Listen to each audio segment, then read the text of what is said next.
Sudan एक ऐसा देश जो इस वक्त इंसानियत का सबसे बड़ा कब्रिस्तान बन चुका है।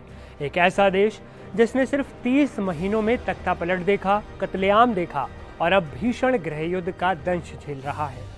क्या आप कल्पना कर सकते हैं एक ऐसा गृहयुद्ध जिसने 1.5 लाख से ज़्यादा जिंदगियों को छीन लिया? एक ऐसा संकट जिसने 40 लाख लोगों को अपना देश छोड़ने पर मजबूर कर दिया। 300 से ज़्यादा महिलाओं का पहले रेप किया गया, फिर उन्हें मौत के घाट उतार दिया गया। ये सिर्फ आंकड़े नहीं, ये है खून के धब्बे, सामूहिक दुष्कर्म की चीखती गवाह और उन वीरान पड़े घरों की दास्तान जो कभी किसी के आशियाने थे। सूडान दुनिया का सबसे बड़ा मानवीय संकट। आज हम जानेंगे कि कैसे ये देश गृहयुद्ध के दलदल में फंसा, कौन है ये दरिंदे जो आज भी रक्त रंजिश इतिहास लिखने में जुटे हैं, और सबसे बड़ा सवाल, क्या अमेरिकी दखल से ये कत्लेआम रुक जाएगा?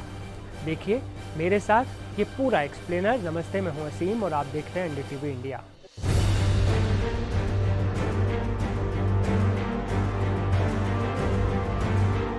सूडान की कहानी सिर्फ आज की नहीं है। इसकी शुरुआत होती है 2019 से, जब जनता के विद्रोह के बाद राष्ट्रपति उमर अल बशीर की सत्ता को सूडानी सशस्त्र बल ने तख्ता पलट कर दिया। इसके बाद सेना और नागरिकों की साझा सरकार बनी, जो 2021 में एक और तख्ता पलट के साथ खत्म हो गई। इस दूसरे तख्ता पलट के 2 मुख्य किरदार थे, सेना प्रमुख जनरल अब्देल फतेह अल बुरहान और अर्धसैनिक बल RSF के मुखिया जनरल मोहम्मद हमदान दगालो। विडंबना आप देखिए, जो कभी साथी थे आज वही एक दूसरे के सबसे बड़े दुश्मन बन गए हैं। जंग की वजह एक छोटी सी बात थी, RSF को सेना में शामिल करना। लेकिन असली सवाल था, नई सेना की कमान कौन संभालेगा? अल बुरहान और मोहम्मद हमदान दोनों ही अपनी ताकत और सत्ता छोड़ने को तैयार नहीं थे। इसका नतीजा आपके सामने है, खून से लथपथ गृहयुद्ध। ये RSF कौन है?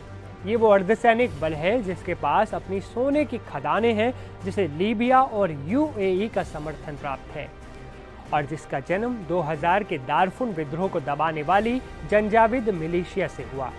यही मिलिशिया अब देश का सबसे खौफनाक चेहरा बन चुकी है। सूडान इस वक्त अकाल और हैजा जैसी घातक बीमारियों के दोहरे खतरे से जूझ रहा है। संयुक्त राष्ट्र की चिंताएं जायज़ हैं।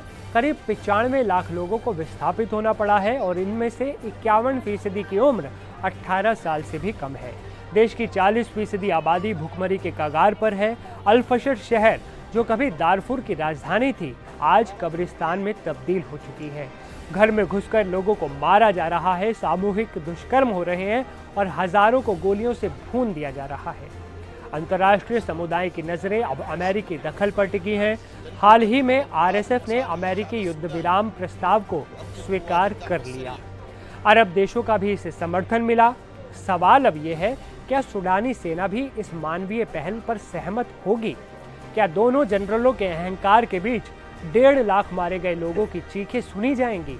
क्या अमेरिका और दुनिया की तमाम कोशिशें इस कत्लेआम को रोकने में कामयाब होंगी? फिलहाल सूडान की जमीन पर लाशों का ढेर लगा है और हम सब उम्मीद कर रहे हैं कि इंसानियत जल्द जीतेगी। आपको क्या लगता है, क्या होगा सूडान का भविष्य? अपनी राय आप हमें कमेंट में बता सकते हैं। हमारी नज़र इस खबर पर लगातार बनी है। लेटेस्ट अपडेट्स अगर आप जानना चाहते हैं तो एनडीटीवी इंडिया के चैनल को सब्सक्राइब कर लीजिए। मिलते हैं अगले वीडियो में।